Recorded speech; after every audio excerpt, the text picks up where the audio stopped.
In the quiet hours before dawn, a battered German shepherd limps into town, his amber eyes locked on a single mission. Moments later, the truth begins to unfold.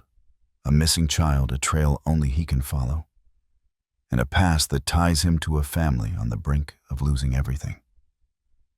As danger closes in each step, he pulls you deeper into a story of loyalty, courage, and an unspoken bond that refuses to break. But when the moment of reckoning comes, what will this dog choose? The glass doors of the Oak Ridge Police Department slammed open so violently that for a heartbeat, everyone inside thought someone had driven a car straight into the lobby. Papers rustled in the sudden gust of cold air. Officer Larson, halfway through a cup of burnt coffee, froze with it halfway to his mouth. The sound wasn't from any storm or accident. It was something heavier, raw. A shape staggered through the doorway. Mud-caked fur streaks of drying blood paws, slipping on the linoleum, breath rattling in heaving bursts. It was a German shepherd, big scarred, his amber eyes burning with a feverish intensity. Strapped to his back with strips of ripped fabric was the small, motionless form of a child. Her hair hung in knotted strands matted with dirt and blood. Her face was pale lips, colorless arms limp against her sides. A child who should have been laughing on a playground was instead draped like a broken doll across the dog's back. "Jesus Christ," Larson muttered, dropping his coffee and rushing forward. The dog's lips curled back in a weak, trembling snarl, warning him off. Even at the brink of collapse, even with blood pooling beneath his paws, the shepherd stood his ground, between the girl and anyone who dared to touch her. The low sound that rose from his chest was not the threat of a predator. It was the last thin strand of defiance keeping him upright. From behind the front desk, Sheriff Mason Cooper rose slowly, a chill prickling his skin. His voice was quiet but carried across the room. "That's Jack Mitchell's girl, isn't it?" Larson glanced over his shoulder, already kneeling to assess the girl, without crossing that final inch of space the dog was guarding. "Emma Mitchell, 8 years old. She's been missing for 72 hours. Cooper's eyes narrowed, locked on the dog. "And him." Larson's hand paused on the radio at his belt. "You know this dog Cooper didn't need to think. That's Hunter." Time seemed to slow. 2 paramedics burst through the side door, rolling a gurney, but Hunter's head tracked their every move. The moment one stepped closer, his body tensed. His breathing was ragged, every inhale sounding like it might be his last, but still, he would not let his gaze leave the girl's face. Blood dripped from a gash along his shoulder. One paw was twisted at an angle no paw should be. Yet he stayed on his feet as the medics crouched. Not even the 3 tranquilizer darts buried in his flank, jagged plastic shafts still protruding, had stopped him from getting here. God only knew what he had pushed through, what he had fought to bring that girl home. The paramedics exchanged a glance. They couldn't reach her without moving the dog. Larson tried again, speaking low. "Easy, buddy. We're here to help her." Hunter's ears flicked, his gaze never shifting. The air shifted as the door behind them opened, letting in a gust of rain-soaked air. A woman stepped inside, shaking water from her coat. Dark hair pulled back, eyes sharp under the hood of a black windbreaker. The faint metallic glint of a badge flashed from beneath the folds. FBI. Agent Cassidy Reynolds took in the scene in a single sweep of her gaze, the battered shepherd, the unconscious child, the tensed officers, unsure of what to do. Her brow furrowed, and then her voice dropped to a near whisper. "He's trying to tell us something." Cooper shot her a skeptical look. "He's barely standing." Reynolds stepped forward slowly, careful not to startle him. Dogs like this, when they've carried something this far, they're not done until the job's finished. Hunter's head shifted slightly, just enough to meet her eyes. Rain dripped from his fur, pooling on the floor. She could see the intelligence there, the deliberate focus. This wasn't random stubbornness. The paramedics worked quickly once Reynolds gave a slight nod. With gentle hands and murmured reassurances, they cut away the makeshift straps holding Emma to his back. Hunter's legs trembled, but he didn't flinch as they lifted her onto the gurney. Only when they began to roll her toward the door did he finally take a breath deep enough to shudder through his frame. Larson called out vitals. His voice clipped and urgent, but Cooper's attention stayed on the shepherd. He remembered a different day years ago, Sarah Mitchell, vibrant and relentless, walking into town with this very dog at her side. Back then, Hunter's coat had shone like burnished gold. Now every inch of him bore the weight of miles traveled through hell. The lobby grew quieter once the gurney was through the doors, the rain outside swallowing the sound of the paramedics' voices. For a moment, no one moved. The dog swayed on his feet, swiping his tongue once over his nose as if to steel himself. Reynolds crouched, speaking softly so only he could hear. "It's okay now. She's safe." Hunter blinked, and then impossibly he moved. He took one step toward the exit, another. His gait was stiff pain radiating from every joint, but his head was up now. When he reached the doorway, he stopped and turned. His amber eyes locked on Reynolds, then Cooper, then Larson. It wasn't the wild stare of an animal cornered. It was a look with intent, unmistakable even to the most hardened skeptic. "Follow me." Reynolds' straightened heart ticking faster. "Sheriff," she said, already reaching for her radio. "We're going with him." Cooper hesitated only a second before grabbing his jacket. Outside, the rain poured harder, pelting the street in silver streaks. The red and blue flash of the ambulance lights bounced off the wet pavement. Ahead of them, Hunter stood in the glow tail, low but steady, waiting at the curb like he had been leading them all along. He glanced once toward the ambulance, carrying Emma away, then back at the darkness beyond the street lamps. His paws shifted, angling toward it. His message was clear. The job isn't finished. 3 years earlier, before the blood and the rain and the headlines, the Oak Ridge Animal Rescue Shelter smelled of disinfectant and damp fur. The chain-link kennels rattled every time a dog barked.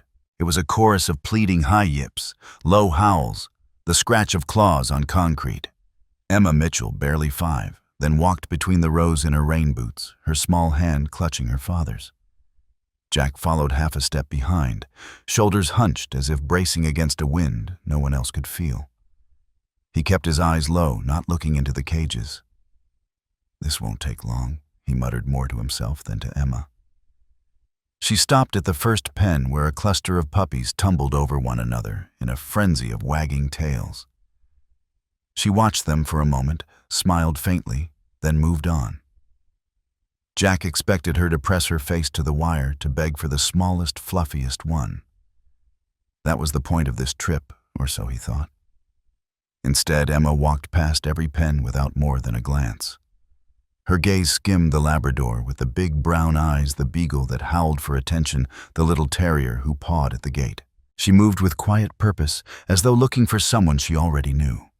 At the far end, in the dim light where the concrete floor was coldest, she stopped. The dog inside didn't come forward. He lay stretched out on his side, ribs rising and falling in a slow rhythm. His coat, once a warm golden brown, was dulled by neglect and streaked with scars. One ear was notched, a jagged bite mark from some long-forgotten fight. His amber eyes flicked up, caught Emma's, and then dropped again. "This one," she said softly. Jack blinked. He's not what you think. He's older, and..." Her small fingers tightened around his.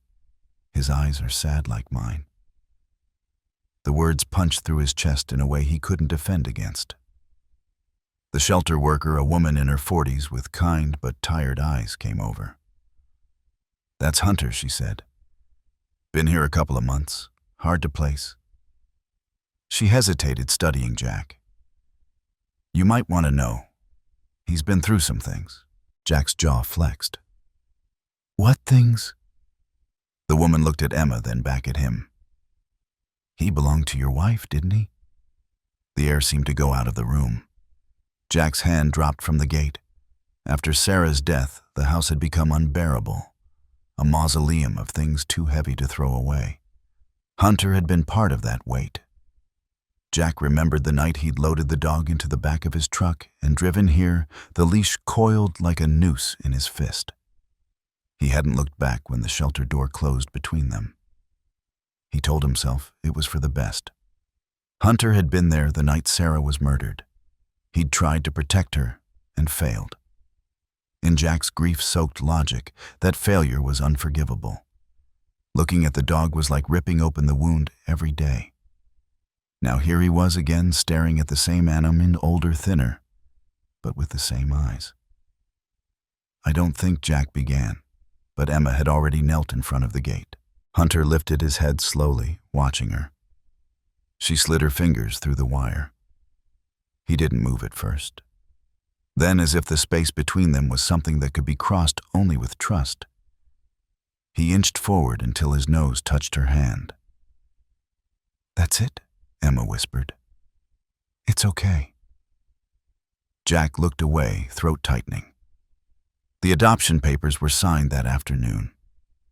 Jack didn't protest further, though he muttered about vet bills and training. In the cab of the truck, Emma sat with Hunter's head in her lap, humming some tuneless melody, while the dog closed his eyes. Back at the house, Hunter moved cautiously, as if expecting to be shown the door again. Emma followed him from room to room, narrating every step like a tour guide. "This is the kitchen. That's my room. You can sleep there if you want, but I think you'll like my bed better." Jack kept his distance. He fed the dog, filled the water bowl, but never lingered. In his mind, Hunter was still a living reminder of the night he couldn't save Sarah. But Emma had no such barrier. She brushed the dust from his coat every evening. She whispered secrets to him under the covers. When nightmares came, sharp, screaming memories of the night her mother died, Hunter was there before Jack even woke, pressing his weight against her side, until the sobs eased. One autumn afternoon, Jack came home to find them sprawled in the backyard. Emma was lying on her stomach, a notebook open in front of her, Hunter's chin resting on her back like a warm, heavy anchor. She was reading aloud in a halting voice, and though Jack couldn't hear the words, he saw the way Hunter's ears twitched at her voice. There were small changes too subtle to notice day by day. Emma laughed more. She ventured into rooms she used to avoid. And Hunter, once silent and withdrawn, began to carry himself differently, head higher steps, steadier when she was near. Jack told himself it was fine, even good for Emma to have the dog. But he still skirted the edges of their little world. He was a provider, a presence in the house, not a part of the warmth that existed between them. And yet sometimes he caught Hunter watching him. Not with suspicion, but with a kind of quiet appraisal, as though the dog was measuring him against some invisible standard. One winter night, a storm rattled the windows. Jack stood in the hallway, listening to Emma talk softly in her sleep. Peeking in, he saw her curled around Hunter, one hand tangled in his fur.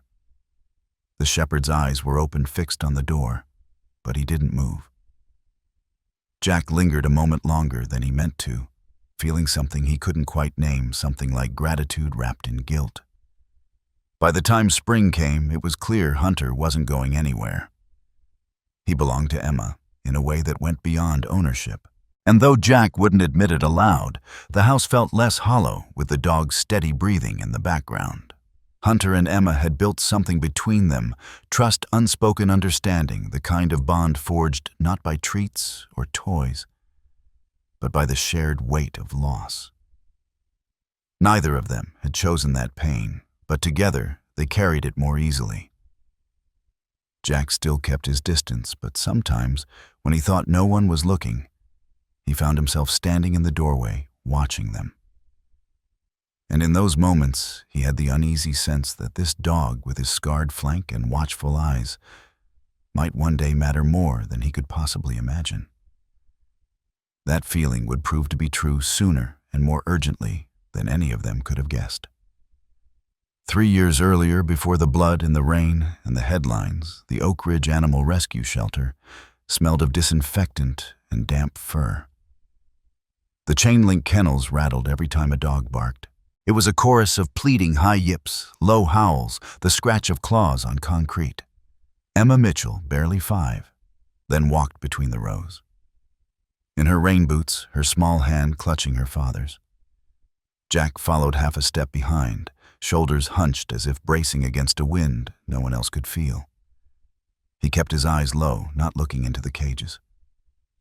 "This won't take long," he muttered more to himself than to Emma.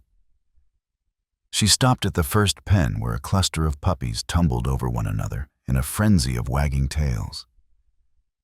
She watched them for a moment, smiled faintly, then moved on. Jack expected her to press her face to the wire to beg for the smallest, fluffiest one. That was the point of this trip, or so he thought. Instead, Emma walked past every pen without more than a glance. Her gaze skimmed the Labrador with the big brown eyes, the beagle that howled for attention, the little terrier who pawed at the gate. She moved with quiet purpose, as though looking for someone she already knew. At the far end, in the dim light where the concrete floor was coldest, she stopped. The dog inside didn't come forward. He lay stretched out on his side, ribs rising and falling in a slow rhythm. His coat, once a warm golden brown, was dulled by neglect and streaked with scars. One ear was notched a jagged bite mark from some long-forgotten fight. His amber eyes flicked up, caught Emma's, and then dropped again. "This one," she said softly. Jack blinked. He's not what you think. He's older," and her small fingers tightened around his. "His eyes are sad like mine." The words punched through his chest in a way he couldn't defend against. The shelter worker, a woman in her 40s with kind but tired eyes, came over. "That's Hunter," she said. "Been here a couple of months? Hard to place." She hesitated, studying Jack. "You might want to know. He's been through some things." Jack's jaw flexed. "What things?" The woman looked at Emma, then back at him. "He belonged to your wife, didn't he?" The air seemed to go out of the room. Jack's hand dropped from the gate. After Sarah's death, the house had become unbearable, a mausoleum of things too heavy to throw away. Hunter had been part of that weight. Jack remembered the night he'd loaded the dog into the back of his truck and driven here, the leash coiled like a noose in his fist. He hadn't looked back when the shelter door closed between them. He told himself it was for the best. Hunter had been there the night Sarah was murdered. He'd tried to protect her and failed. In Jack's grief-soaked logic, that failure was unforgivable. Looking at the dog was like ripping open the wound every day. Now here he was again, staring at the same animal, older, thinner, but with the same eyes. I don't think Jack began, but Emma had already knelt in front of the gate. Hunter lifted his head, slowly watching her. She slid her fingers through the wire. He didn't move at first. Then, as if the space between them was something that could be crossed only with trust, he inched forward until his nose touched her hand. "That's it," Emma whispered. "It's okay."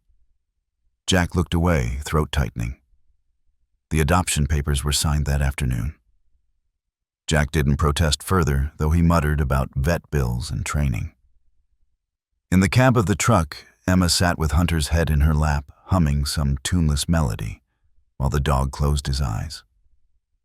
Back at the house, Hunter moved cautiously, as if expecting to be shown the door again. Emma followed him from room to room, narrating every step like a tour guide. "This is the kitchen. That's my room. You can sleep there if you want, but I think you'll like my bed better." Jack kept his distance. He fed the dog, filled the water bowl, but never lingered. In his mind, Hunter was still a living reminder of the night he couldn't save Sarah. But Emma had no such barrier. She brushed the dust from his coat every evening. She whispered secrets to him under the covers. When nightmares came, sharp, screaming memories of the night her mother died. Hunter was there before Jack even woke, pressing his weight against her side, until the sobs eased. One autumn afternoon, Jack came home to find them sprawled in the backyard. Emma was lying on her stomach, a notebook open in front of her, Hunter's chin resting on her back like a warm, heavy anchor. She was reading aloud, in a halting voice, and though Jack couldn't hear the words, he saw the way Hunter's ears twitched at her voice. There were small changes too subtle to notice day by day. Emma laughed more. She ventured into rooms she used to avoid. And Hunter, once silent and withdrawn, began to carry himself differently, head higher, steps steadier when she was near. Jack told himself it was fine, even good for Emma to have the dog. But he still skirted the edges of their little world. He was a provider, a presence in the house, not a part of the warmth that existed between them. And yet sometimes he caught Hunter watching him.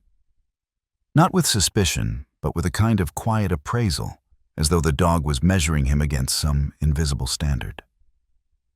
One winter night, a storm rattled the windows. Jack stood in the hallway listening to Emma talk softly in her sleep. Peeking in, he saw her curled around Hunter, one hand tangled in his fur. The shepherd's eyes were open, fixed on the door, but he didn't move. Jack lingered a moment longer than he meant to, feeling something he couldn't quite name, something like gratitude wrapped in guilt. By the time spring came, it was clear Hunter wasn't going anywhere. He belonged to Emma in a way that went beyond ownership. And though Jack wouldn't admit it aloud, the house felt less hollow with the dog's steady breathing in the background. Hunter and Emma had built something between them. Trust, unspoken understanding, the kind of bond forged not by treats or toys, but by the shared weight of loss. Neither of them had chosen that pain, but together they carried it more easily. Jack still kept his distance, but sometimes when he thought no one was looking, he found himself standing in the doorway, watching them. And in those moments, he had the uneasy sense that this dog with his scarred flank and watchful eyes might one day matter more than he could possibly imagine. That feeling would prove to be true sooner and more urgently than any of them could have guessed. The laundry room smelled of damp towels and detergent, but to Hunter, it was the scent of confinement. For hours he had paced, nails clicking against the tile ears, twitching at every car that passed on the road outside. The sounds told him nothing useful, none belonged to her. When the door finally creaked open, he moved before Jack could even say a word. The shepherd slipped past his legs, a blur of fur and muscle despite the limp in his left hind leg, heading not for the kitchen, not for food or water, but straight down the hall. Jack's voice followed him. What now? Hunter's paws skidded to a stop outside a door that hadn't been opened in years, Sarah's office. Dust clung to the frame, the handle cold to the touch. Hunter planted both front paws against it, claws scraping wood, and let out a sharp, urgent whine. Jack's chest tightened. No. He muttered more to himself than the dog. Not in there. Hunter clawed again harder. His nose pressed against the crack under the door nostrils, flaring, catching ghosts of scents, paper, ink, something metallic, and beneath it all, the faintest thread of her. Not Sarah. Emma. Jack stepped forward, intending to pull him away, but the shrill ring of his phone cut through the moment. He fumbled it out of his pocket. Yeah. Agent Reynolds' voice was brisk but heavy. We found her backpack. Miller's Creek. Signs of a struggle. Jack's stomach dropped. Is she... No sign of her yet. But it's bad, Jack.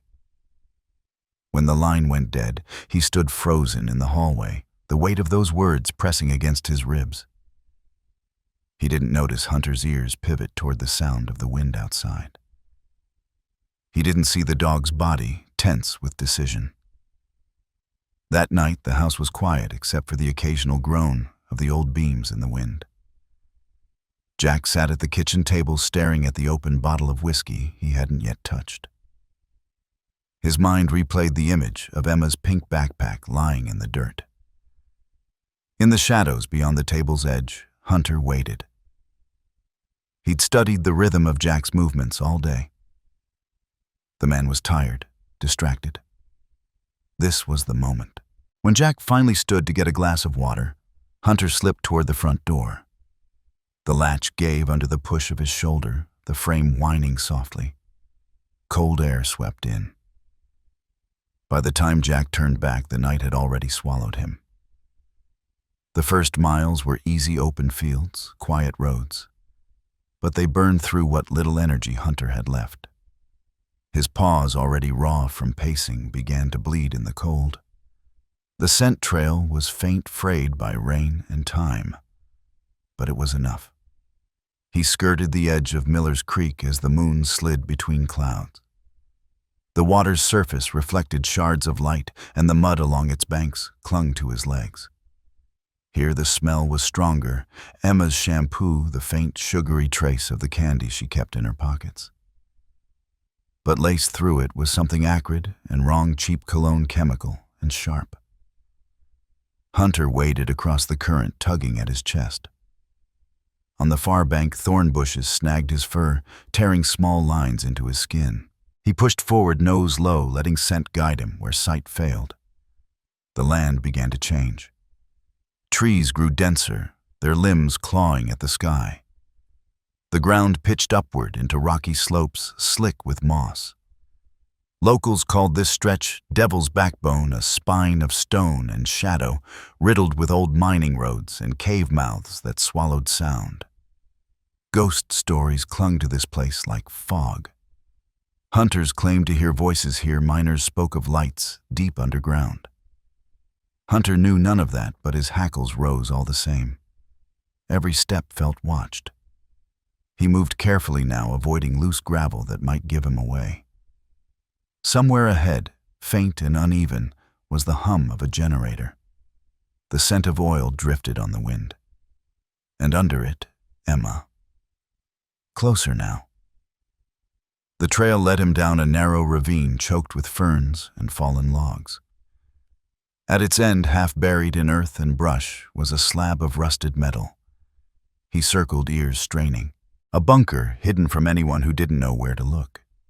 He padded to the door, sniffing along its edges. Heavy steel, no give.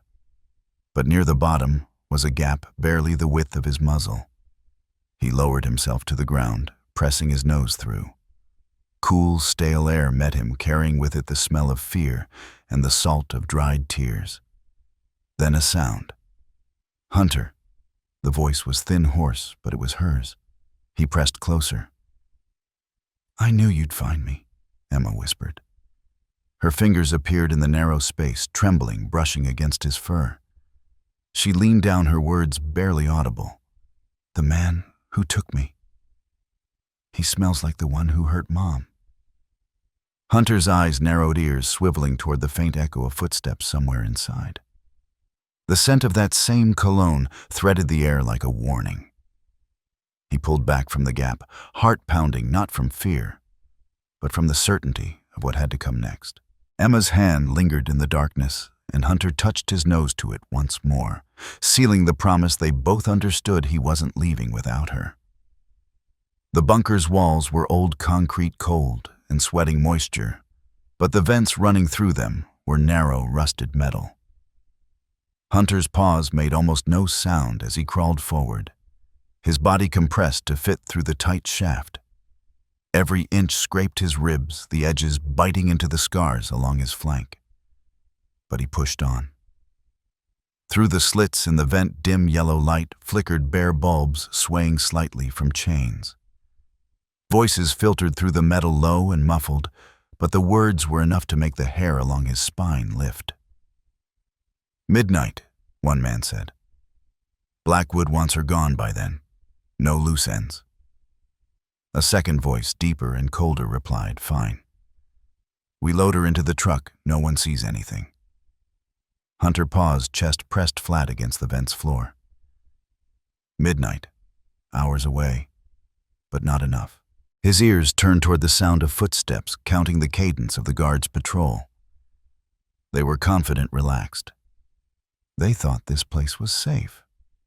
Miles away in the operations van parked on a back road outside Devil's Backbone, Agent Cassidy Reynolds sat hunched over a glowing tablet. On the screen, a single dot pulsed a signal from the microchip embedded under Hunter's skin, one she'd activated without telling anyone. "He's inside," she said, eyes narrowing. "And if the heat map's right, Emma's close." Jack Mitchell leaned over her shoulder, fists clenched. "Then we move now." "Not yet," Reynolds countered. "He's doing recon. We wait for the opening." In the bunker, Hunter reached a junction in the vents.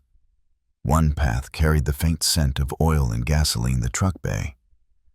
The other was thick with Emma's scent, warm and unmistakable even in the cold air. He chose her.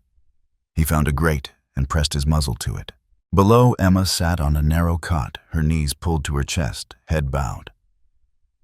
A single bare bulb threw shadows against the walls.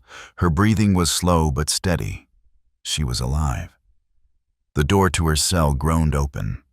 A guard stepped inside with a plastic tray, the smell of cheap stew filling the air. He didn't notice the eyes watching from above.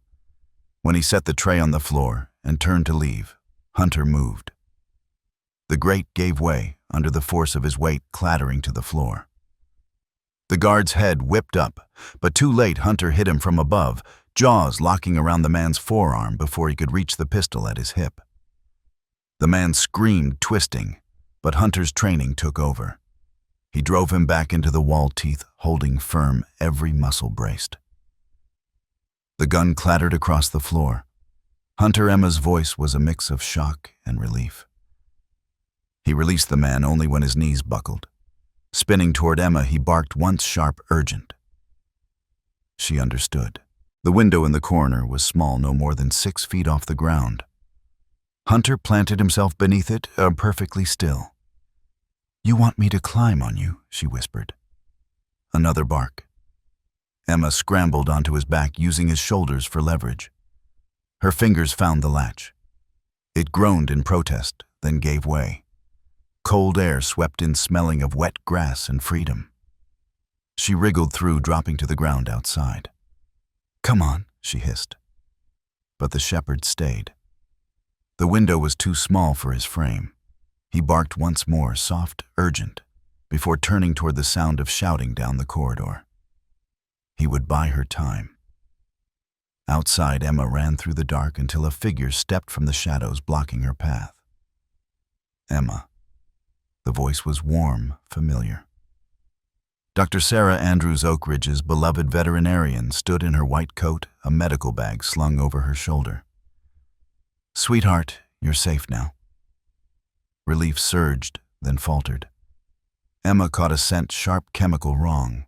Cologne. Her breath caught. "You smell like them," she whispered. Andrews froze. "What did you say?" "You're one of them?" The woman's eyes hardened. Her hand slipped into the bag. Branches snapped in the distance, Jack's voice calling Emma's name. Behind him, Reynolds and 2 FBI agents emerged from the tree line, weapons drawn. "Hunter found me," Emma cried, pointing toward the bunker. "He's still inside." Reynolds didn't hesitate. She leveled her sidearm at Andrews, hands in the air. "Now!" But Andrews was already pulling something from her bag, a syringe, the needle glinting in the moonlight. The forest erupted with motion.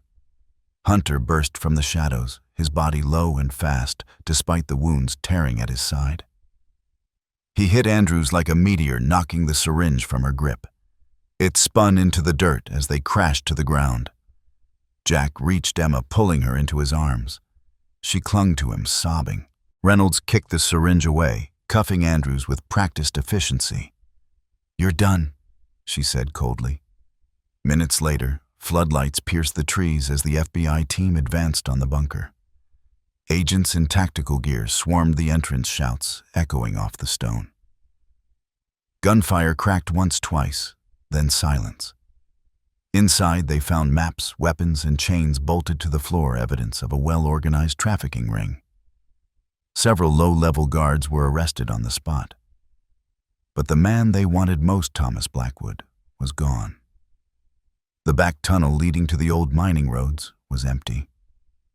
Reynolds stepped into the cool night air, jaw tight. "He's running," she said to Jack. "And he knows we're coming." Jack looked toward the edge of the clearing where Hunter stood, chest heaving, blood soaking the fur along his side. His amber eyes were still bright, still searching. Blackwood had escaped, but Jack understood something in that moment. Hunter wasn't done. Not until Emma was safe for good. The night air outside the bunker felt thin, almost brittle, as if it might shatter under the weight of everything that had just happened. Emma sat huddled in a fleece blanket in the back of an ambulance, her knees drawn to her chest. Her eyes never left the figure on the adjacent gurney. Hunter lay motionless under a web of IV lines and gauze. His chest rose and fell in shallow, uneven breaths. The paramedic at his side murmured something about severe blood loss and possible lung damage, but Emma clung only to the sound of that faint breathing. "Is he going to be okay?" she asked, her voice a thin thread in the night. Jack stood beside her, rain dripping from his hair. "He's fighting," he managed, though the words tasted like a promise he didn't know if he could keep. Reynolds appeared, her windbreaker, dark with rain, her expression sharp but not unkind. "The vet team at Oak Ridge Memorial is prepped. We're taking him straight there." The convoy moved fast, sirens wailing low through the misted roads, red and blue lights flashing across the wet asphalt. At the hospital, chaos unfolded in two directions, human ER to the left, veterinary trauma wing to the right. Jack found himself moving between both, unwilling to let either Emma or Hunter out of his sight. Hours later, with Emma bandaged and sipping weak tea, Jack sat on the edge of her hospital bed. She was quiet, watching the rain streak the window. "He's going to come back for us," she said suddenly. "Who, Blackwood?" "I know it's him. The man who took me. He smelled like that cologne." Jack frowned. "Cologne?" She nodded. "The same smell from the night Mom died. Like chemicals. I didn't know the name then, but now I know it was him." The name sat heavy in the room, unspoken, yet loud. Before Jack could reply, Reynolds stepped in. "She's right." She closed the door behind her. "Jack, I didn't want to drop this on you earlier, but Sarah was investigating a trafficking network before she died. Blackwood's network. She wasn't just looking into his charities, she was building a case." Jack's gut twisted, and Hunter Reynolds' gaze flicked to the sleeping shepherd through the window into the vet wing. She trained him for it. Not just as protection for Emma, but as a retrieval dog evidence recovery. She knew if anything happened to her, he'd be able to find what she hid. Emma sat forward, like treasure hunting. Jack turned to her. "What?" That's what she used to call it, find the treasure hunter. She'd hide stuff in the yard, in the woods, even in the pond behind the house. Emma's voice grew more certain. "I think she was practicing with him." Jack felt something click into place. His pulse quickened. "The pond." Reynolds tilted her head. If she hid something there, it might still be intact. Waterproof cases, maybe. "But Hunter's in no shape." Jack began, then stopped. Through the glass, the shepherd's ears had perked at the sound of Sarah's name. His amber eyes locked on them, steady and knowing. It was mid-afternoon when they brought him home. The rain had thinned to a mist, the clouds hanging low over the Blue Ridge foothills. Jack's house stood quiet, its porch sagging under the weight of memory. The pond behind it wasn't much to look at, murky water, edged with cattails, a wooden bench gone gray with renard. But as they approached, Hunter pulled against the leash, gently, nose twitching. "You're sure?" Reynolds asked. Jack nodded. "If Sarah trained him here, he'll know." He knelt beside the shepherd, resting a hand on his damp fur. "Okay, boy, find the treasure." Hunter stepped into the shallows without hesitation. The cold water lapped at his bandaged side, but he kept going, wading out until he was paddling. The ripples spread across the pond in wide arcs. At the center he paused head high, then dove. Emma gasped, clutching Jack's sleeve. Seconds stretched long and then he surfaced. Something clamped in his jaws, a black mud-streaked case about the size of a lunchbox. Jack waded in to meet him, taking the case and hauling it to shore. Hunter was already turning back toward the deep water. Again Reynolds muttered, but there was a note of awe in her voice. 4 more times he dove, each time returning with another waterproof case. By the last his strokes were slower, his breathing harder, but his eyes stayed fixed on the shore as if the mission itself was holding him up. When his paws finally hit the mud again, he staggered and collapsed at Jack's feet. Jack dropped to his knees, wrapping his arms around the soaked, shivering dog. "Good boy," he murmured, his voice breaking. "You did it." Reynolds had her tech team on the cases within minutes. They cut the seals carefully, laying the contents out on clean tarps in Jack's kitchen. The first case held photographs, grainy surveillance shots of men meeting in shadowed parking lots. Children being led into unmarked vans, Blackwood shaking hands with local officials. The second and third were filled with financial records, ledgers, account transfers, shell company registrations that stretched across continents. The fourth contained small voice recorders, each labeled with a date and location in Sarah's handwriting. Reynolds played one, and Sarah's voice filled the room, calm but urgent. "Thomas Blackwood is trafficking children through his charities. This is the proof. If you find this, do not let him walk away."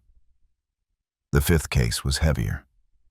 Inside were legal documents, signed affidavits, and a list of names people complicit in the operation, from recruiters to transporters.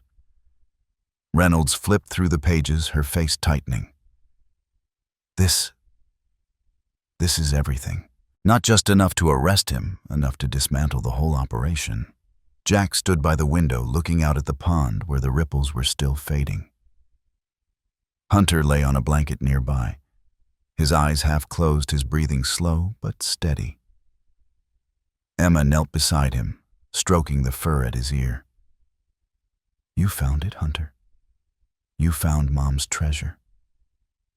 Jack turned back to the table, to the mountain of evidence his wife had hidden beneath the water.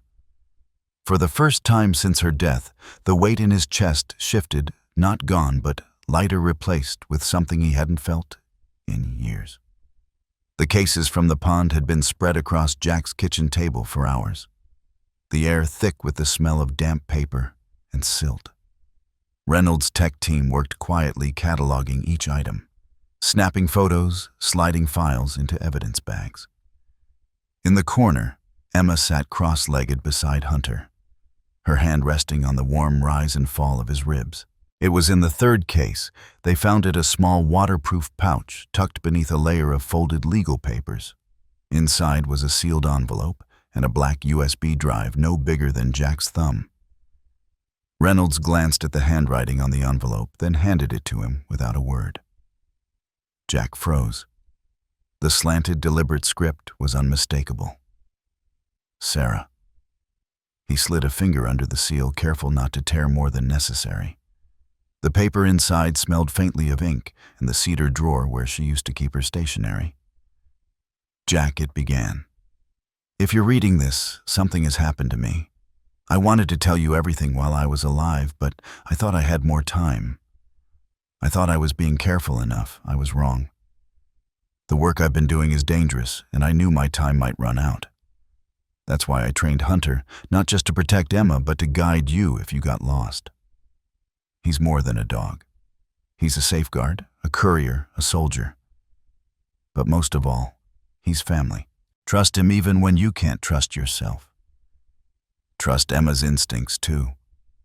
She sees more than we do. You are stronger than you think, Jack. I love you. I love our daughter. Keep her safe. And when the time is right, bury them with the truth." Her signature trailed across the bottom, the ink just slightly smudged, as if she'd paused before signing. Jack sat back staring at the letter. The ache in his chest was different this time. Not the crushing weight of grief, but something sharper, more urgent. Sarah had known. She had left a plan. Reynolds picked up the USB. We'll have the lab check it, but I'm guessing it's a mirror of the physical evidence. Sarah was too smart not to have backups. Jack rubbed the bridge of his nose. Then we keep both, just in case. It was barely dawn the next morning when the call came. Jack was pouring coffee in the kitchen when his phone buzzed with a number he didn't recognize. He answered cautiously. Mitchell. The voice on the other end was smooth, controlled. You have something that belongs to me. Jack's hand tightened around the phone. Blackwood. I'm willing to make a deal. The man continued as though discussing a business transaction. Your daughter's safety in exchange for the original evidence. Jack's jaw clenched. Emma's safe. Blackwood chuckled. For now. But safety is a temporary condition, Mr. Mitchell. You and I both know accidents happen. I suggest you bring what I want to a location I'll provide. You'll come alone. No FBI. Why me? Jack asked, though he knew the answer. Because I think you're a man who understands leverage, Blackwood said. And because I trust your love for your daughter more than I trust your loyalty to the law. The line went dead before Jack could respond. By mid-morning, Reynolds had a team assembled in the safe house living room, the letter and USB lying on the coffee table between them. He's bluffing, she said, pacing. Emma's not in his custody. He's using the threat to rattle you, maybe to draw you out. Jack shook his head. Doesn't matter if it's a bluff. I'm going. Reynolds stopped pacing. Not without backup. They worked out the plan quickly. Jack would carry a briefcase loaded with duplicate documents and empty evidence sleeves. The FBI would stage teams around the meeting point with a drone overhead and a sniper positioned on the ridge. The goal was simple: draw Blackwood into the open and take him alive. The location he'd sent was a derelict tobacco warehouse on the outskirts of town, its corrugated siding rusted through in places, windows shattered and boarded. The smell of mildew and old dust hit as soon as Jack stepped through the sagging door. Blackwood was already there, standing in the center of the open floor beneath a beam of pale light from a hole in the roof. He was dressed in the same tailored suit Jack remembered from news photos, the cuffs crisp despite the filth around him. You look tired, Blackwood said, adjusting a cufflink. Like a man running out of road. Jack set the briefcase down on a cracked wooden pallet. You wanted the originals? Here they are. Blackwood's eyes glittered. Where's the girl? Jack's mouth tightened. Safe, and staying that way. A faint smile tugged at the corners of Blackwood's mouth. I suppose I should thank you. You've done me the courtesy of removing my more unreliable associates. Jack stepped closer. You're going to prison, Blackwood. You won't talk your way out of this one. Prison is a temporary inconvenience, Blackwood said smoothly. But leverage lasts forever.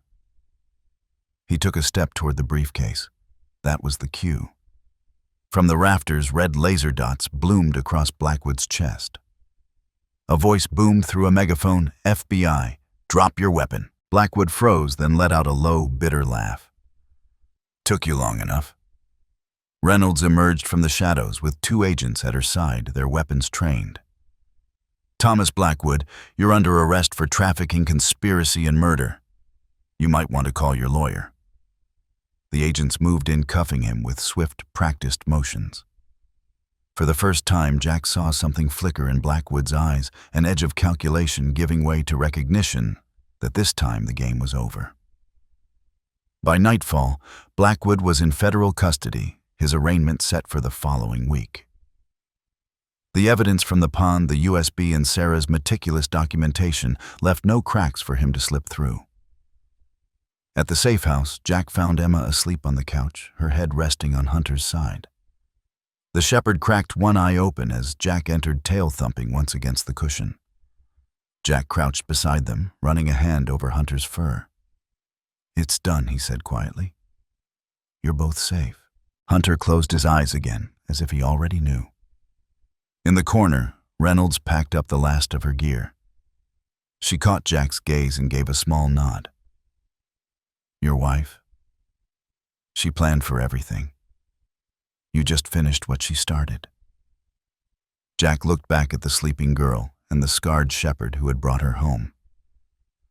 "No," he said softly, "we finished it together." The house had settled into a fragile rhythm in the week since Blackwood's arrest. The news cycles were still buzzing with his capture, and Emma was back to sleeping through most nights, and Hunter, though still nursing his wounds, had begun following her from room to room again. For the first time in months, Jack allowed himself to think they might be past the worst. That hope lasted exactly 7 days. The warning came by phone just after sunset. Reynolds' voice was low and tight. "Jack, we have a problem. We think there's a leak. Someone on the inside tipped Blackwood off before the raid. We're running down the name," but Jack's grip tightened on the receiver. "But what?" "But there's chatter he might not stay in custody long." She hesitated. "Keep your doors locked tonight. I'll call you in the morning." Jack looked at the bolted windows, the deadbolts he'd installed himself, and thought of the solid weight of Hunter lying by the couch. "We'll be fine," he said, though the words didn't feel true. The night dragged on restless. Jack dozed in his armchair with Emma curled against his side under a quilt, the television playing low. Across the room, Hunter lay on his blanket, ears twitching even in sleep. At 3:07 a.m., the sound came sharp, crystalline. The kitchen window shattered inward, scattering glass across the floor. Hunter's head shot up. Jack's eyes snapped open. He didn't waste time with questions. Scooping Emma into his arms, he slid off the couch and pressed them both to the floor behind the armchair. Emma stirred but didn't scream. She knew better. Jack bent to her ear. "Stay down." Footsteps creaked across the porch. Slow, deliberate. A low growl rumbled from deep in Hunter's chest, the kind that vibrated through the floorboards. It was an old sound, older than fear. Jack reached for his phone. No signal. He glanced toward the wall clock. The power was out. The front door swung open. Thomas Blackwood stood framed in the moonlight, dressed not in a suit this time, but in a dark coat, his hair damp from the mist outside. His expression was unnervingly casual, as though this were a social call. "Hello, Jack," he said lightly. "You've got something that belongs to me." Jack rose slowly, putting himself between Blackwood and the couch, where Hunter now stood, hackles raised. "You're supposed to be in custody." Blackwood smiled thinly. "Money buys many things. Time, influence, silence. Sometimes it buys freedom." He stepped inside, the hardwood creaking under his boots. Behind him, another figure appeared, Dr. Sarah Andrews, pale and tense, her ever-present veterinary bag clutched to her chest. Jack's voice hardened. "You're not taking her." Blackwood gave a small laugh. "The girl, oh, Jack, I don't want her. I want what Sarah left behind. The physical evidence. I think you know where it is." "You're wrong. I don't think I am." His gaze shifted toward the hallway where Emma had peeked out for just a moment too long. His eyes lit up. "You should have kept her hidden." The movement that followed was a blur. One moment Hunter was by the couch. The next he was airborne, a scarred mass of fur and fury. He hit Blackwood square in the chest, driving him back into the wall. The gun in Blackwood's hand went off with a deafening crack. Hunter crumpled to the floor, a dark stain spreading fast beneath him. Jack's roar was primal. He lunged for the gun, grabbing Blackwood's wrist. They slammed into the wall, the weapon skidding across the floorboards. Fists, knees, elbows. It was less a fight than a release of every ounce of rage Jack had carried since Sarah's murder. Behind them, Dr. Andrews screamed, dropping to her knees and clutching her abdomen where a stray blow had caught her. Blood seeped through her fingers, but she didn't move to help Blackwood. Hunter staggered up despite the wound locking his jaws around Blackwood's forearm, just as the man reached for the fallen gun. Another shot went wild, shattering a lamp. The shepherd's legs buckled, but he held on until Blackwood's grip failed. Jack slammed him to the ground, pinning him there. The man stopped struggling, only when the distant wail of sirens began to grow louder. Hunter Emma scrambled from behind the armchair, dropping to her knees beside him. The dog's breathing was shallow, his eyes fluttering. Blood soaked the bandages from his earlier injuries, spreading across the floor. "Please wake up," she begged, stroking his head. Jack crouched beside her, his own voice raw. "He's breathing. Barely, but he is." Emma's hands were shaking, but her gaze was steady when she looked up at him. "He's not dying," she said, almost defiant. Jack swallowed hard. "Sweetheart, he's playing dead," she insisted. "He did it before, remember Mom trained him for this. He's waiting for it to be safe again." Jack stared at her for a long moment, then nodded slowly. "Then we'll keep him safe." The sirens cut closer. The flash of red and blue lights finally spilling through the broken front window. Agents poured into the house, cuffing Blackwood, where he lay barely conscious on the floor. Paramedics rushed to Dr. Andrews, who would live to face her own reckoning. 2 FBI medics knelt by Hunter assessing the wound. One shook his head. "We need to move him now, but he's not stable enough for transport." Emma wiped her tears and stood tall, surprising everyone in the room. "Yes, he is," she said firmly. "My mom trained him for this. He can make it." Jack met Reynolds' eyes as she stepped through the door.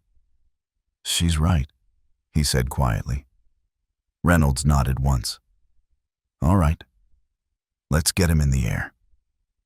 Minutes later, the thump of helicopter blades filled the air above the house. Jack carried Emma out onto the lawn, the night wind whipping her hair as the medics loaded Hunter onto a gurney. Emma refused to let go of his paw until the last possible second. Leaning down, she whispered into his ear, "You promised Mom you'd protect us. You kept your promise. Now let me keep mine. I'm going to get you home." The helicopter lifted off into the darkness, carrying the shepherd toward the only hope he had left. Emma stood in the wash of its lights, her small frame steady against the roar, as if her belief alone could keep him alive. The helicopter ride felt endless. The rotors hammered the air in a steady, deafening rhythm. But all Jack could hear was the faint beep of the portable monitor clipped to Hunter's gurney.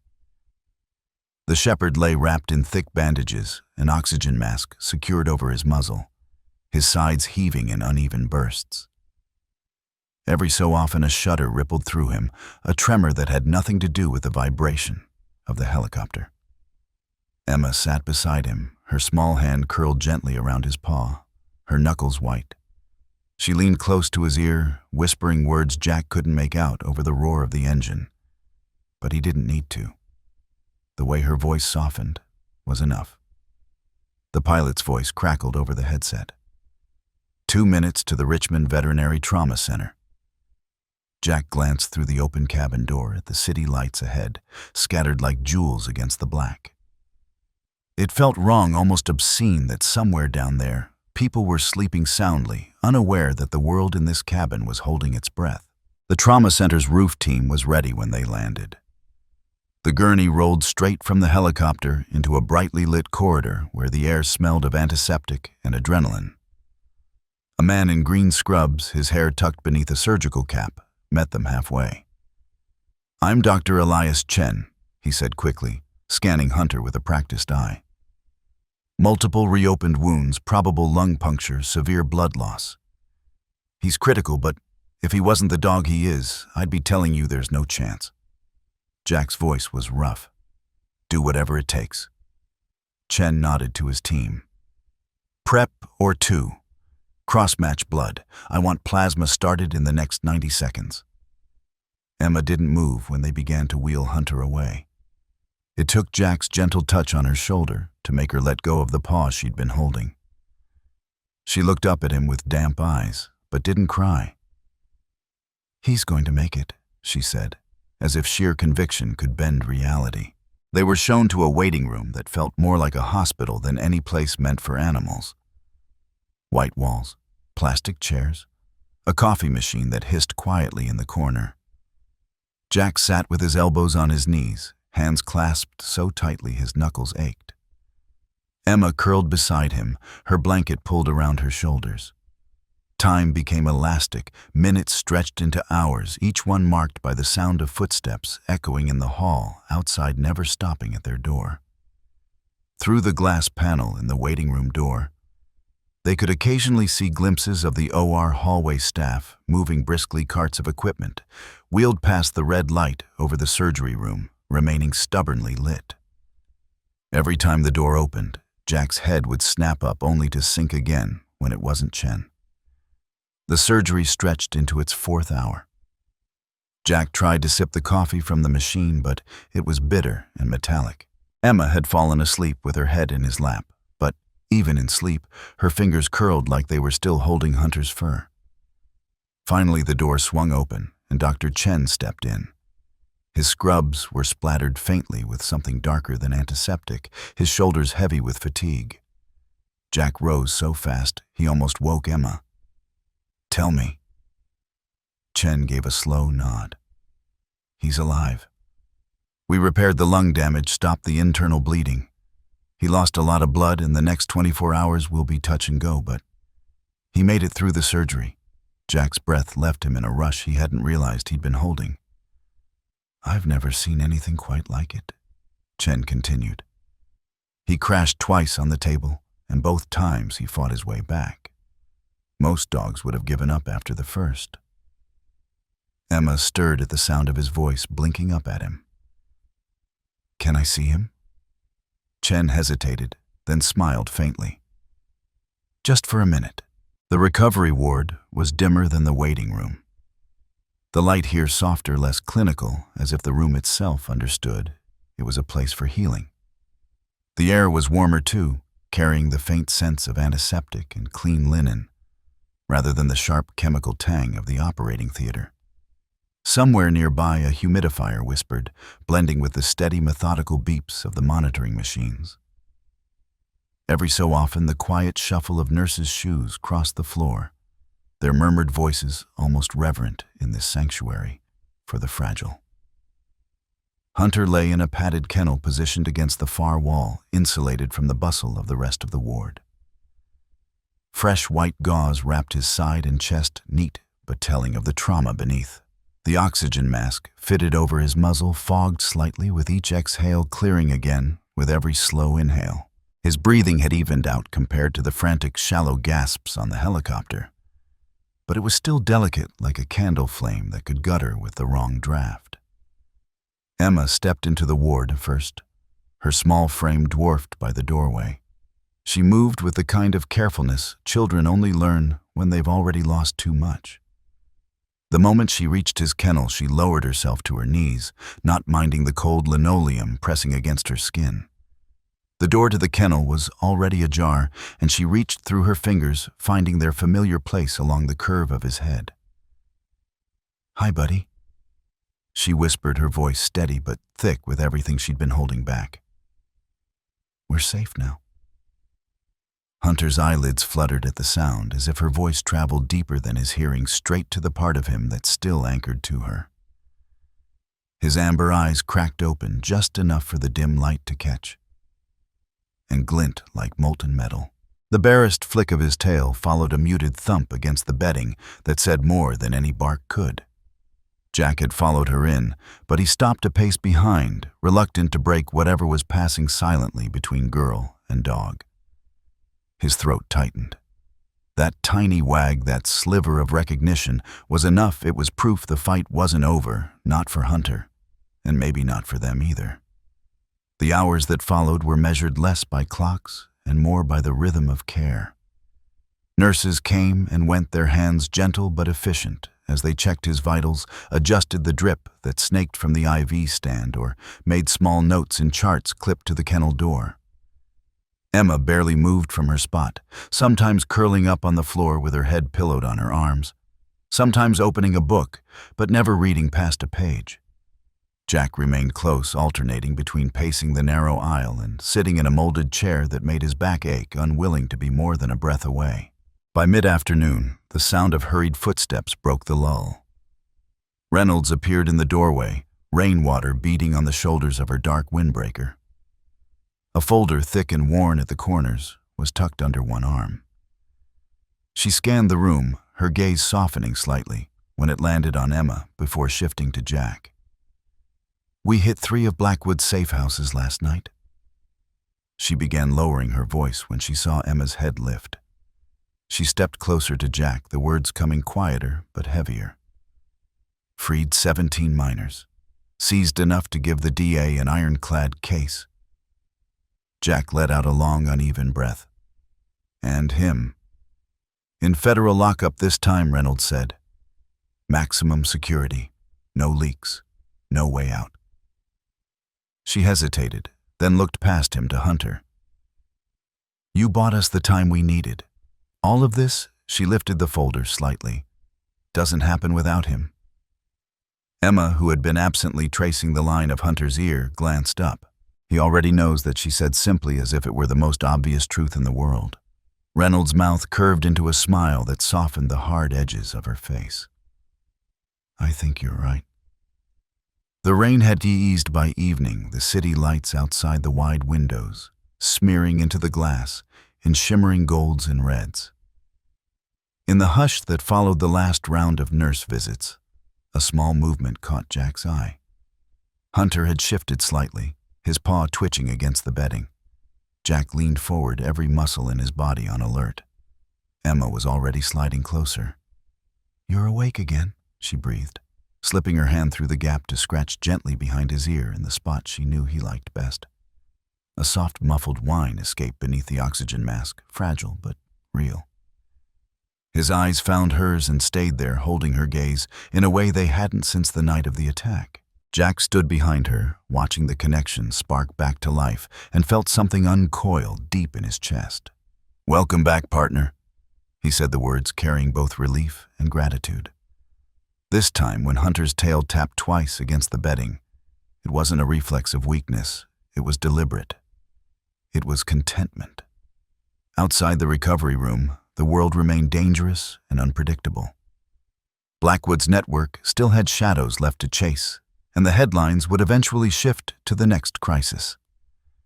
But in here, surrounded by the soft beeping of machines and the quiet warmth of the ward, they had claimed a moment that was wholly theirs. And for now, that was enough. The first real sign that Hunter was healing came on a quiet Tuesday morning. Emma had been sitting on the porch steps, sketching with colored pencils, when the sound of claws on wood made her look up. Hunter was there, standing in the doorway. His gait was still slow, his side still wrapped in a lighter set of bandages, but his tail gave a soft sway the moment their eyes met. "You're walking on your own?" she whispered, setting her pencils aside. She moved toward him carefully, not wanting to startle him, but he stepped forward to close the space between them. When her arms went around his neck, he leaned into her without hesitation. From then on, his recovery seemed to gather momentum. Short walks down the hallway became loops around the living room, then gentle circuits through the yard. He kept close to Emma, as though tethered by an invisible line lying at her feet, while she read or sitting beside her when she worked at the kitchen table. Jack noticed it too. "He's got his job back," he said one evening, as they watched the two of them in the yard, Emma plucking petals from a dandelion, Hunter stretched beside her like a shadow. The office had been closed for 3 years. The door stuck slightly when Jack pushed it open, releasing a faint smell of dust and paper. Sarah's office had been her sanctuary, her newsroom, her war room. Everything in it had remained exactly as it had been the day she left for that last assignment. Files stacked neatly on the desk, her favorite pen lying beside a yellow legal pad. A half-finished cup of coffee turned to a dark stain at the bottom. Emma stood in the doorway holding Hunter's collar loosely. "Are we allowed in?" Jack nodded. "I think it's time." They worked slowly, sorting papers into boxes, wiping down surfaces, deciding what to keep and what to store. The corkboard over her desk still held pinned notes, articles, and photographs, some of which Jack now recognized from the evidence Hunter had recovered from the pond. Emma found an old scarf draped over the back of the chair and pressed it to her face. "It still smells like her." Jack took it gently and placed it in a keepsake box along with her press badge and the fountain pen she'd been so particular about. The room began to shift from a frozen moment in time to something warmer, more intentional. By the end of the week, it had become a space they could enter without the weight crushing them, a library of Sarah's life and work, a place to remember her not as the absence she left, but as the presence she had been. Jack framed her journalism awards and hung them above the desk, placing a photo of her and Emma on the mantelpiece across the room. Hunter often wandered in and settled at the foot of the desk, his head resting on his paws. Jack liked to think the dog understood that the space belonged to her, and in a way, to all of them. Reynolds visited 2 weeks later. She was out of her usual field gear, dressed instead in jeans and a soft gray sweater, but her manner was as precise as ever. She brought coffee for Jack, a pastry for Emma, and a moment's pause before delivering her news. "The case is bigger than we thought." She began spreading a map across the dining table. Colored pins marked cities across the country. Blackwood's operation wasn't just here. We're talking multiple states' coordinated networks. Your wife's files are helping us unravel the whole thing. Jack stared at the map, the sheer scale of it. "And you're going after all of them?" Reynolds nodded. "Every single one. We've already made arrests in 3 states. More to come." Emma, who'd been listening from the couch with Hunter's head in her lap, lifted her chin. "So Mom's work is still working?" Reynolds smiled at her. "It is, and you helped make that happen." A few days later, Jack suggested they visit Sarah's grave. It was late afternoon when they drove out to the small cemetery on the edge of town, the sky brushed with gold and lavender. Hunter sat in the back seat, his head out the window, catching the breeze. The grass was long in places, dotted with wildflowers swaying in the light wind. Sarah's headstone was simple, her name, the dates, and a line Jack had chosen in the blur of grief. She lit the path. Emma carried a bundle of wild daisies she'd picked from the edge of the property that morning. She knelt and laid them gently against the stone. Hunter sat beside her, his body still ears forward as though standing guard. Jack stood over them for a long moment before speaking. "I used to come here and feel nothing but guilt," he said quietly. "I blamed myself. I blamed him." He nodded at Hunter. "I shut down." He dropped to one knee, his hand brushing the cool stone. "But you brought me back," he said, glancing at Emma and then at the shepherd. "Both of you. And I'm going to raise her right, Sarah. I'm going to give her the life you dreamed of. When she asks about you, I'll tell her the truth, all of it, even the hard parts." Emma rested her head on his shoulder. "She already knows you were brave," Jack murmured. "Now she'll know you were brilliant and kind and funny and real." The 3 of them stayed there in the quiet, the evening light softening around them. Hunter's presence between them was a steady weight, a reminder of the bond that had carried them here. Back at home that night, Emma disappeared into her room for a while. When she returned, she was carrying a worn spiral notebook. She handed it to Jack. "What's this?" he asked. "My story," she said simply. "I'm writing it all down. For other kids, so they know they're not alone." Jack flipped open the first page. In careful, deliberate handwriting, she had written, "My name is Emma Mitchell. I was taken, but I was never truly lost because someone always believed in me. because a dog named Hunter never stopped looking, and because my mom left behind a map. This is our story. Jack closed the notebook gently and pulled her into his arms. Across the room, Hunter lifted his head, watching them with those steady, amber eyes, as if he too understood that this was a beginning, not an ending. In the months ahead, the world outside would continue to turn with headlines and court dates and the slow grind of justice. But here in this house, they had built something lasting, rooted in truth, in memory, and in the quiet promise made beside a grave that they would carry forward together. The morning of Hunter's retirement dawned bright and clear, the kind of crisp, early autumn day when the air smells faintly of wood smoke and the leaves are just beginning to turn gold. The Oak Ridge firehouse had never seen such a crowd. Rows of folding chairs spilled out into the parking lot, filled with neighbors, firefighters, children, clutching hand-painted signs and reporters with cameras slung over their shoulders. Inside, the big garage bay had been transformed. Where fire trucks normally sat ready for the next call, there were banners strung between the beams, photographs of Hunter's life mounted on easels, some from the rescue, some from quieter moments at home. One showed Emma asleep on the couch, with Hunter curled at her feet. Another caught him mid-leap, water spraying from his fur as he swam in the pond behind their house. Jack stood at the podium near the front, tugging at his tie, like it was a collar he wasn't used to wearing. Beside him, Emma held Hunter's leash. The shepherd sat tall and steady, his coat gleaming under the morning light, scars visible but worn like badges. Around his neck hung his working vest, now fitted with a small patch that read, "Retired. Still a hero." When the applause finally faded, Jack cleared his throat. "Folks, I'm not a man of many speeches," he began scanning the faces before him. "But today, I've got to try." He told them about the first day Hunter came home, how he hadn't wanted the dog, how Emma had seen something in him that he couldn't. He spoke of the night Hunter brought his daughter back, of the evidence recovered from the pond, of the long months of recovery that followed. His voice caught once, but he pressed on. "Hunter didn't just save Emma," he said, glancing down at the dog. "He saved me too.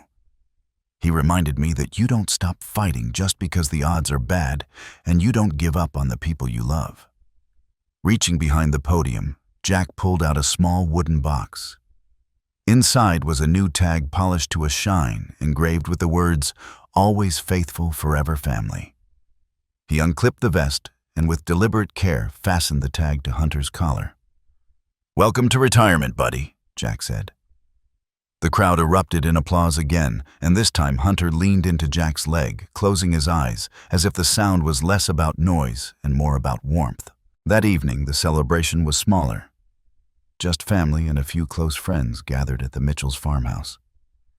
The kitchen table was crowded with cupcakes, coffee mugs, and photo albums that made the rounds until the pages were smudged with fingerprints. Laughter came easier now than it had in years. After everyone had gone, the house quiet again. Jack found Hunter waiting by the back door. "All right," he murmured, picking up a folded piece of paper from the counter. "Let's go." They walked to the pond behind the house, the same place where Hunter had once waded into the cold to bring up Sarah's hidden cases. The water was still tonight, the sky reflected on its surface in streaks of silver and blue. Jack sat on the weathered bench, Hunter lying at his feet, his head resting on Jack's boots. He unfolded the paper, a letter written in his uneven handwriting. "Sarah, you told me once that grief would either harden a person or crack them open. For a while I let it harden me. I pushed people away. I pushed myself away. But you gave me a road back through your voice, through Emma, through him. I wish you could see her now. She's brave and funny, and so much like you it hurts sometimes. But it's the best kind of hurt. We're okay now. I know we are. Thank you for never giving up on us. I'll carry you always." Jack folded the letter and set it on the water. It floated for a moment, catching the light from the porch. then slowly sank, disappearing into the depths where once she had hidden the truth. Hunter watched the ripples spread, then sighed a long, contented sound. 2 weeks later, Emma came home from school with a flyer crumpled in her backpack. "Dad," she said, smoothing it out on the kitchen counter, "the shelter's got a dog adoption day this weekend. Can we just go look?" Jack raised an eyebrow. "You know how that turned out last time." She grinned. "Exactly." By Sunday afternoon, there was a new addition to the family. A gangly, golden-furred lab mix with more energy than coordination. They named him Cody. He followed Hunter around the house like a little brother who hadn't learned boundaries yet tripping over his own paws in an attempt to keep up. Hunter tolerated him with the patience of an elder statesman, occasionally issuing a low chuff that somehow made Cody sit still for almost 30 seconds. As the anniversary of Sarah's passing approached, Jack suggested they hold a small memorial at the pond. On the evening they chose, the three of them, Jack, Emma, and Hunter walked down together, Cody bounding ahead until Emma called him back. They set candles along the water's edge, their flames dancing in the faint breeze. Jack placed a small wooden carving on the bench, a German shepherd with angel wings. Beneath it a plaque read, "Sarah Mitchell, Mother, Wife, Warrior." She lit the path. Emma opened her notebook, the same one she'd started months earlier, and read aloud. "My mom used to say that love isn't something you lose. It's something you grow into. At first I didn't understand, but now I do. Every time I look at Hunter, I see her love. Every time I laugh with Dad, I feel it. Love doesn't die, it just changes shape." Her voice wavered, but she kept going, her eyes on the water. "We're still following her path, and we're still together. That's what matters most." Jack slipped an arm around her shoulders, and for a long time they stood in silence, watching the candles' reflections tremble on the pond. Hunter sat between them, his steady presence as grounding as the earth beneath their feet. In the months that followed, life settled into a new rhythm. Hunter took to sunbathing on the porch in the mornings, occasionally lifting his head to supervise Cody's chaotic attempts at chasing squirrels. Emma kept writing in her journal, sometimes reading passages to Jack in the evenings. The scars on all of them, visible and invisible, didn't vanish, but they stopped feeling like open wounds. They became part of the story woven into the days ahead instead of holding them in the past. And through it all, Hunter remained what he had always been. Faithful, steadfast, a reminder that loyalty and love could carry you through the darkest nights into mornings you never thought you'd see. The world outside still had its shadows, but here in this home there was light, steady, unyielding, and enough to guide them forward.